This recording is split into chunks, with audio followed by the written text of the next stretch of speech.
bond is formed by sharing of electrons. Okay, but what is the difference between ionic bond and covalent bond? Okay, so there are three types of bonds: single bond, double bond and triple bond. Here we have to form some covalent bond in simple molecules. Okay, this is methanol. So in this we can see three properties of simple molecular compound. Okay, methane is the simplest hydrocarbon and has formula CH4. We have already discussed methane. Hello and welcome back, students. So this is going to be your last and final lesson on chapter number 2, elements, compounds and mixtures. In this video we are going to discuss about giant molecular structures and what is metallic bonding. All right, I hope you are ready and you have studied the previous 5 videos as well, and you have tried the questions as well. So now let's dive into this video.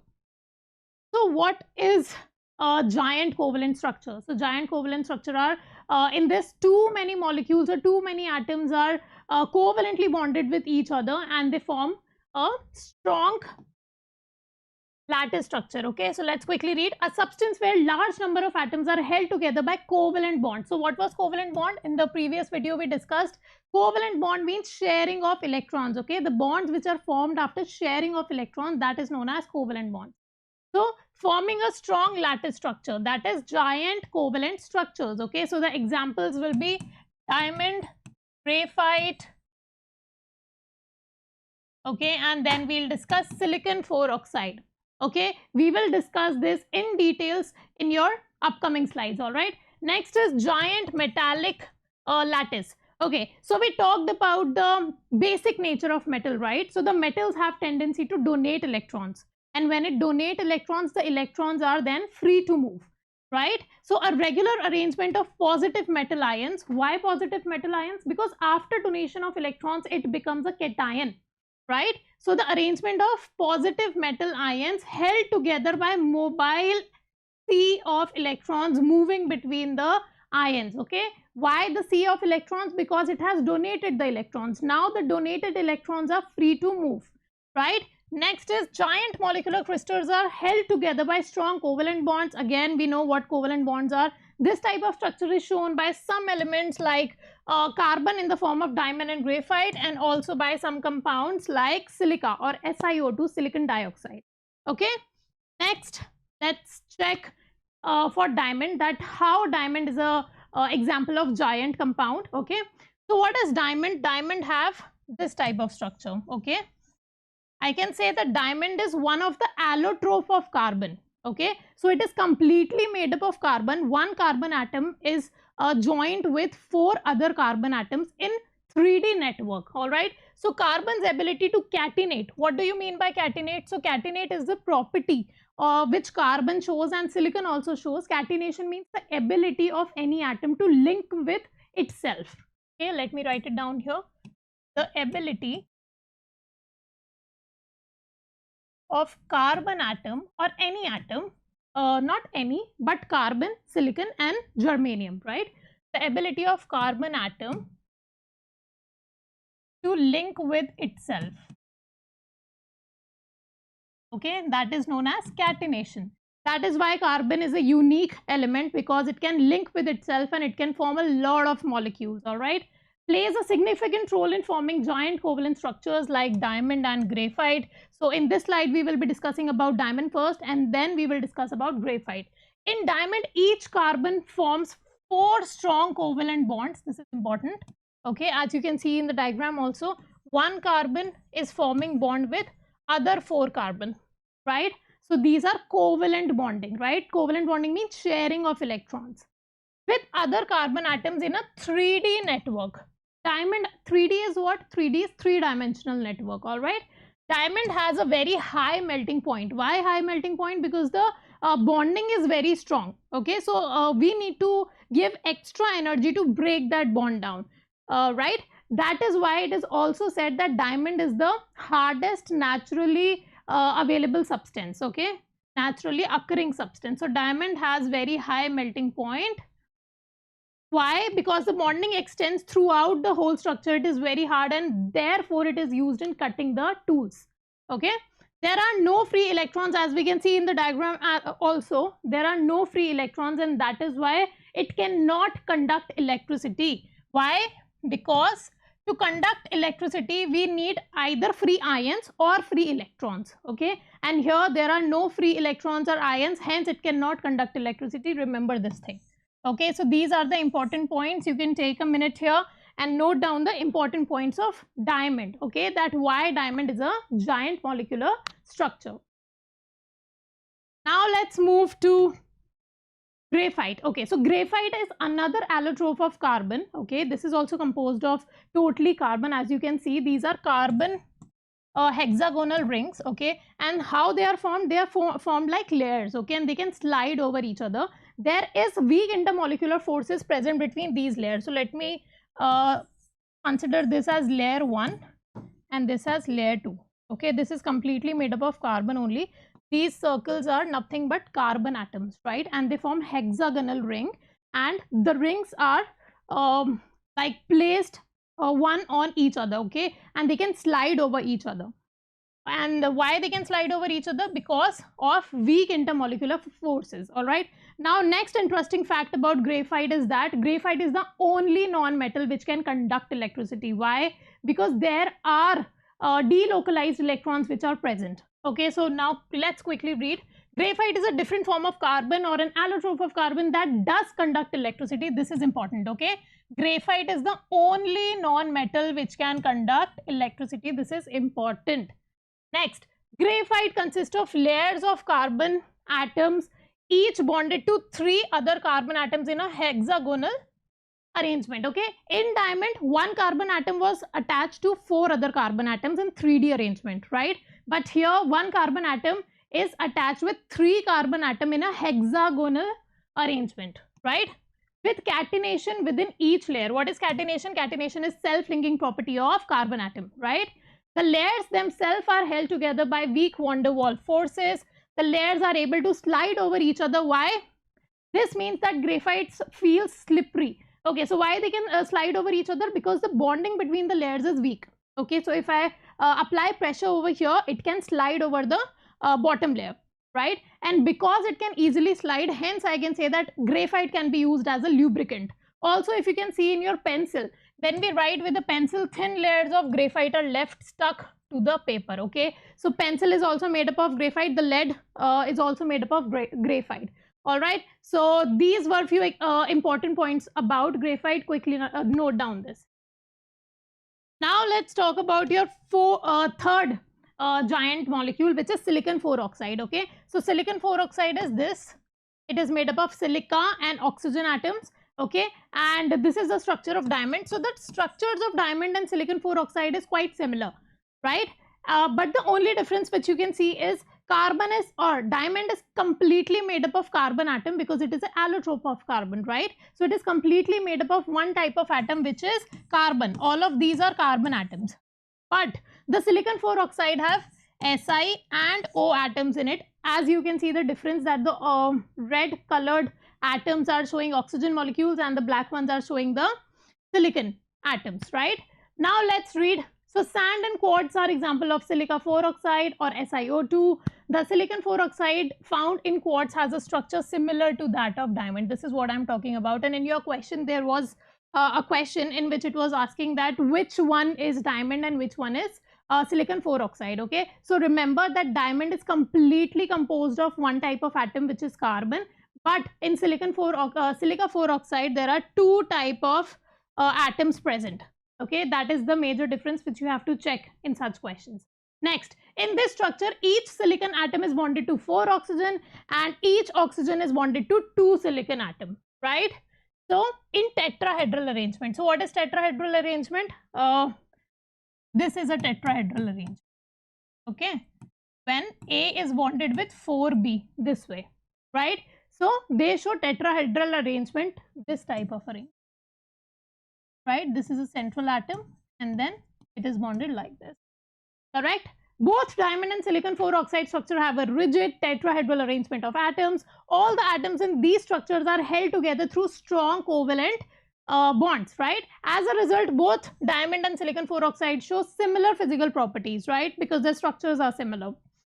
They are both very hard and have high melting points. Silicon 4 oxide, like diamond, does not conduct electricity as there are no free electrons present to move through the structure. Okay, so from here I can say that the only giant molecule or the only non-metal which can conduct electricity is graphite.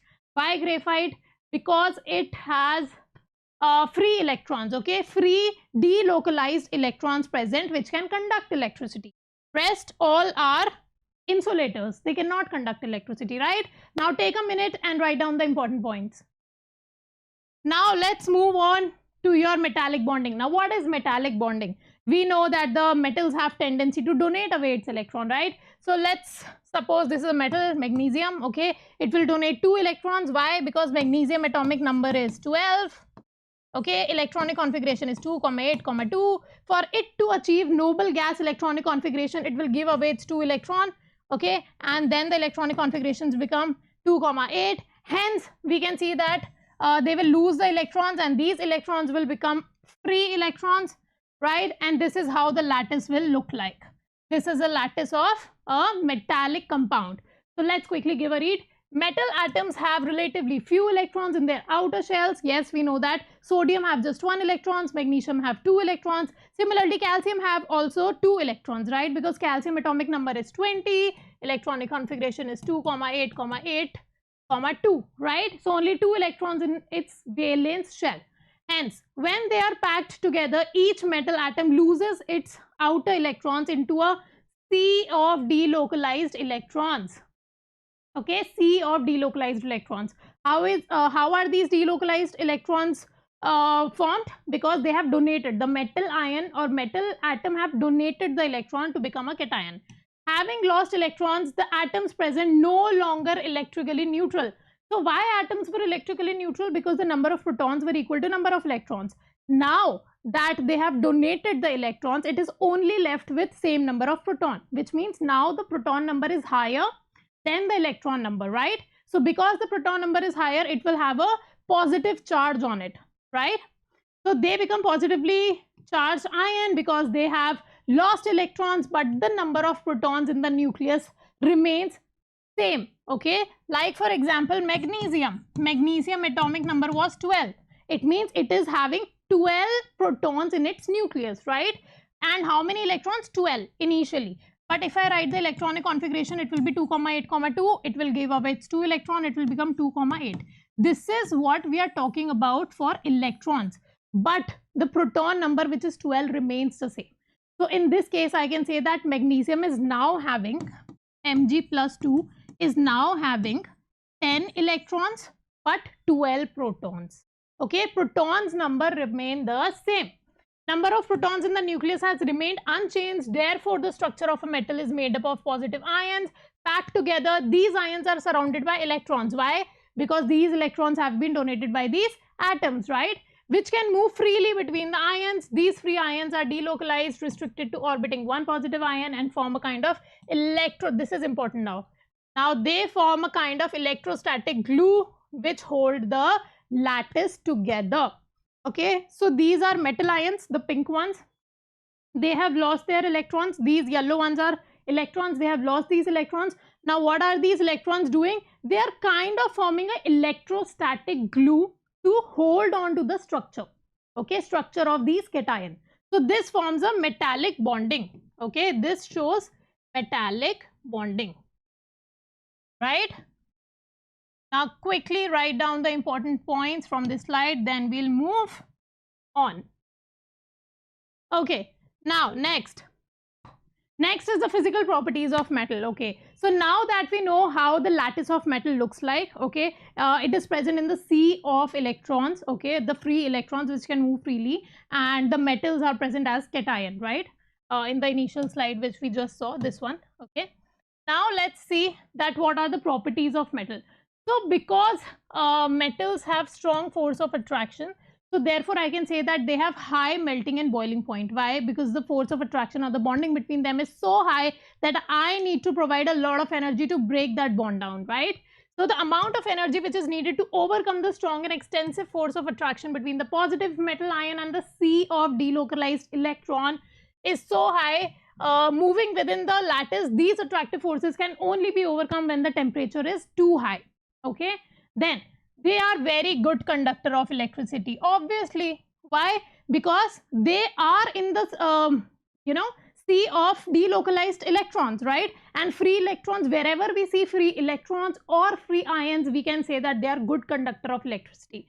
Hence, in an electrical circuit, metals can conduct electricity because the mobile electrons can move through the structure carrying the current. This type of bonding is present in alloys as well. Okay, why? Because alloys are nothing but the mixture of metals, right? When metals are molten and they are mixed together, that is how alloys are formed. Alloys like solder and brass, for example, will conduct electricity. Okay, and we all know that the wires which we use are also made up of copper, which is a metal, right? Next is metal show two type of property, which is what? Malleability and ductility. Okay, now what is malleability and ductility? So the metals can be beaten down into sheets, okay, or we can form sheets out of metal.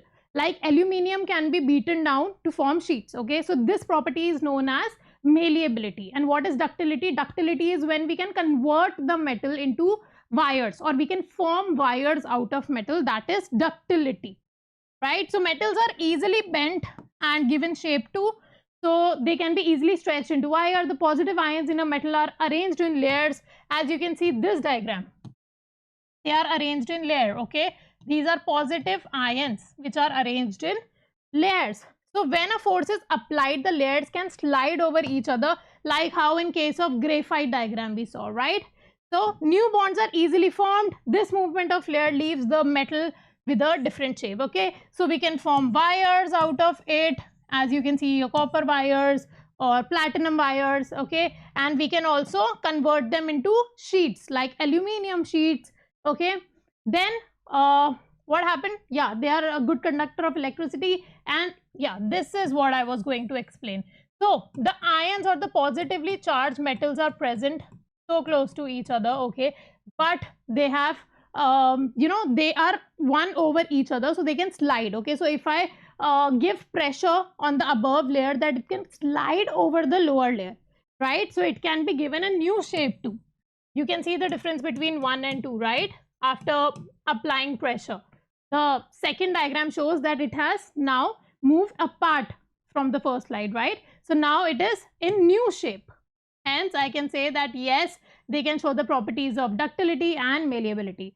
So this was about the physical properties of metals. Here we come to the end of your chapter 2 of chemistry, which is elements, compounds and mixtures. In this lecture we discussed about what were giant molecules, we discussed about diamonds, graphite, silicon 4 oxide, and then we discussed about metallic bonding and what are the physical properties of metal. Okay, so I hope this has helped you to understand the chapter well. If yes, then don't forget to like, share and subscribe to our channel. Till then, keep learning and enjoy. Thanks for watching, and I'll see you in the next video. Till then, don't forget to like, share and subscribe to our channel.